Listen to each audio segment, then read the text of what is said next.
कर्नाटक की राजधानी बेंगलुरु देश का तीसरा सबसे बड़ा नगर है। बेंगलुरु के राजाजी नगर थाना क्षेत्र में भाष्यम सर्कल के पास वाटल नागराज रोड स्थित 5वें ब्लॉक के 17वें बी क्रॉस में जय कुमार जैन अपने परिवार के साथ रहते थे। जय कुमार जैन का कपड़े का थोक व्यापार था। पत्नी पूजा के अलावा उनके परिवार में 15 वर्षीय बेटी राशि, काल्पनिक नाम, और उससे छोटा एक बेटा था। जय कुमार मूल रूप से राजस्थान के जयपुर जिले के विराटनगर के पास स्थित मेड़ गांव के निवासी थे।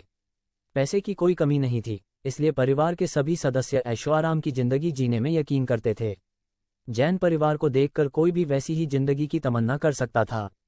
इस परिवार में सब कुछ था, सुख, शांति और समृद्धि के अलावा संपन्नता भी। ये सभी चीजें आमतौर से हर घर में एक साथ नहीं रह पाती। माता पिता अपनी बेटी व बेटे पर जान छिड़कते थे। 41 वर्षीय जय कुमार जैन चाहते थे कि उनकी बेटी राशि जिंदगी में कोई ऊंचा मुकाम हासिल करे। उनकी पत्नी पूजा व बेटे को पुडुचेरी में एक पारिवारिक समारोह में शामिल होना था। जय कुमार जैन शाम 7 बजे पत्नी व बेटे को कार से रेलवे स्टेशन छोड़ने के लिए गए। इस बीच घर पर उनकी बेटी राशि अकेली रही। ये बात 17 अगस्त 2019 शनिवार की है। पत्नी व बेटे को रेलवे स्टेशन छोड़ने के बाद जय कुमार घर वापस आ गए। घर आने के बाद बाप बेटी ने साथ साथ डिनर किया। रात को उनकी बेटी राशि पापा के लिए दूध का गिलास लेकर कमरे में आई और उन्हें पकड़ाते हुए बोली, पापा दूध पी लीजिए। वैसे तो प्रतिदिन रात को सोते समय ये कार्य उनकी पत्नी करती थी, लेकिन आज पत्नी के चले जाने पर बेटी ने ये फर्ज निभाया था। दूध पीने के बाद जय कुमार जैन अपने कमरे में जाकर सो गए। दूसरे दिन यानी 18 अगस्त रविवार को सुबह लगभग 7 बजे पड़ोसियों ने जय कुमार जैन के मकान के बाथरूम की खिड़की से आग की लपटें और धुआं निकलते देखकर फायर ब्रिगेड के साथ साथ पुलिस को सूचना दी। इस बीच जय कुमार की बेटी राशि ने भी शोर मचाया। सूचना मिलते ही फायर ब्रिगेड की गाड़ी बताए गए पते पर पहुंची और जय कुमार के मकान के अंदर पहुंचकर उनके बाथरूम में लगी आग को बुझाया।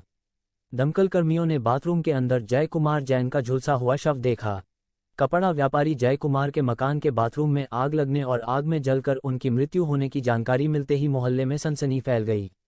देखते ही देखते जय कुमार जैन के घर के बाहर पड़ोसियों की भीड़ इकट्ठा हो गई। जिसने भी सुना कि कपड़ा व्यवसायी की जलने से मौत हो गई, वो सकमे में आ गया। आग बुझाने के दौरान थाना राजाजीनगर की पुलिस भी पहुंच गई थी। मौका वारदात पर पुलिस ने पूछताछ शुरू की। घटना के समय जय कुमार के घर पर मौजूद युवक प्रवीण ने बताया कि आग लगने पर हम दोनों ने आग बुझाने का प्रयास किया। आग बुझाने के दौरान हम लोगों के हाथ पैर भी झुलस गए। मामला चूंकि एक भयानक प्रतिष्ठित व्यवसायी परिवार का था, इसलिए पुलिस के उच्चाधिकारियों को भी अवगत करा दिया गया था। खबर पाकर सहायक पुलिस आयुक्त वी डीसीपीएन शशि कुमार घटनास्थल पर पहुंच गए। इसके साथ ही फोरेंसिक टीम भी आ गई। मौके से आवश्यक साक्ष्य जुटाने व जरूरी कार्यवाही निपटाने के बाद पुलिस ने व्यवसायी जय कुमार की लाश पोस्टमार्टम के लिए विक्टोरिया हॉस्पिटल भेज दी। पुलिस ने भी यही अनुमान लगाया कि व्यवसायी जय कुमार की मौत शॉर्ट सर्किट से लगी आग में झुलसने की वजह से हुई होगी, लेकिन जय कुमार के शव की स्थिति देखकर पुलिस को संदेह हुआ। प्राथमिक जांच में मौत का कारण स्पष्ट नहीं हो पाया, इसलिए पुलिस ने इसे संदेहास्पद करार देते हुए मामला दर्ज कर गहन पड़ताल शुरू कर दी। डीसीपीएन शशि कुमार ने इस सनसनीखेज घटना का शीघ्र खुलासा करने के लिए तुरंत अलग-अलग टीमें गठित कर आवश्यक निर्देश दिए। पुलिस टीमों द्वारा आसपास रहने वाले लोगों व बच्चों से अलग-अलग पूछताछ की गई तो एक चौंका देने वाली बात सामने आई। पुलिस को मृतक जय कुमार की बेटी राशि व पड़ोसी युवक प्रवीण के प्रेम संबंधों के बारे में जानकारी मिली। घटना के समय भी प्रवीण जय कुमार के घर पर मौजूद था। पुलिस को समझते देर नहीं लगी कि जरूर दाल में कुछ काला है। मकान में जांच के दौरान फोरेंसिक टीम को गद्दे पर खून के दाग मिले थे, जिन्हें साफ किया गया था।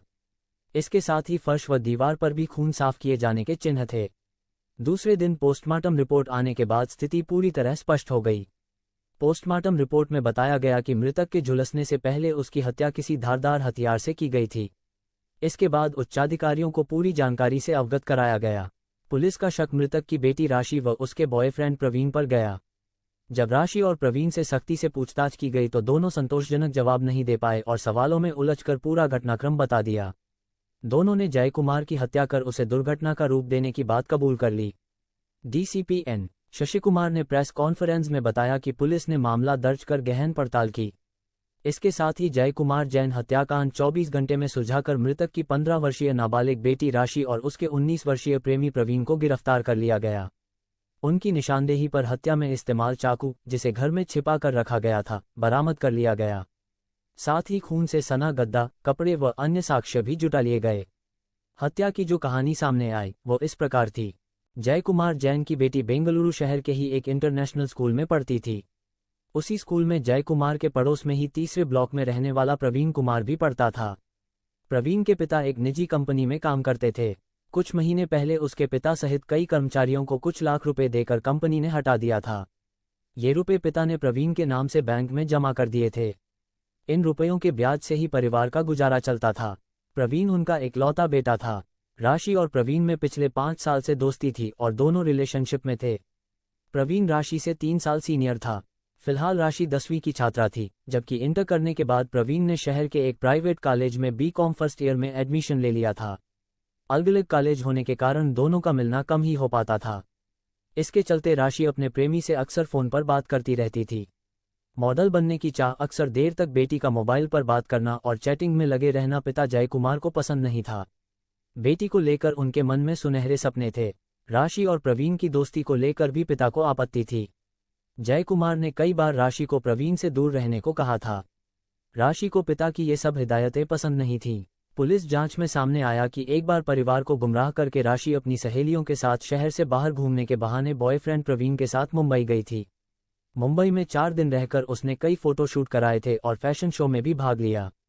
उसने मुंबई से अपनी मां को फोन कर बताया था कि वह मुंबई में है और 5 दिन बाद घर लौटेगी।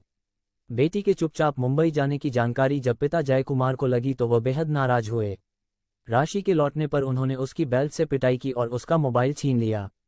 जय कुमार को बेटी की सहेलियों से पता चला था कि राशि उनके साथ नहीं बल्कि अपने बॉयफ्रेंड प्रवीण के साथ मुंबई गई थी। इस जानकारी ने उनके गुस्से में आग में घी का काम किया। बचपन को पीछे छोड़कर बेटी जवानी की दहलीज पर कदम रख चुकी थी। पिता जय कुमार को बेटी के रंगीन देखकर उसकी चिंता रहती थी, जबकि राशि के ख्यालों में हरदम अपने दोस्त से प्रेमी बने प्रवीण की तस्वीर रहती थी। वह चाहती थी कि उसका दीवाना हर पल उसकी आंखों के सामने रहे। पिता द्वारा जब राशि पर ज्यादा पाबंदियां लगा दी गईं, तब दोनों चोरी चोरी शॉपिंग मॉल में मिलने लगे। पिता द्वारा मोबाइल छीनने की बात जब राशि ने अपने प्रेमी को बताई तो उसने राशि को दूसरा मोबाइल लाकर दे दिया। अब राशि चोरी छिपे प्रवीण के दिए मोबाइल से बात करने लगी। जल्दी ही इसका पता राशि के पिता को चल गया। उन्होंने उसका वो मोबाइल भी छीन लिया। इससे राशि का मन विद्रोही हो गया। पिता की हिदायत व रोक-टोक से नाराज राशि ने प्रवीण को पूरी बात बताने के साथ अपनी खोई आज़ादी वापस पाने के लिए कोई कदम उठाने की बात कही। हत्या के आरोप में गिरफ्तार मृतक की नाबालिग बेटी ने खुलासा किया कि वह पिछले 1 महीने से पिता की हत्या की योजना बना रही थी। इस दौरान उसने टीवी सीरियल, इंटरनेट और सोशल मीडिया पर हत्या करने के विभिन्न तरीकों की पड़ताल की थी। उसने प्रेमी दोस्त प्रवीण के साथ मिलकर हत्या की योजना को अंजाम देने का षड्यंत्र रचा। दोनों जुलाई महीने से ही जय कुमार की हत्या के प्रयास में लगे थे, लेकिन सफलता नहीं मिल रही थी।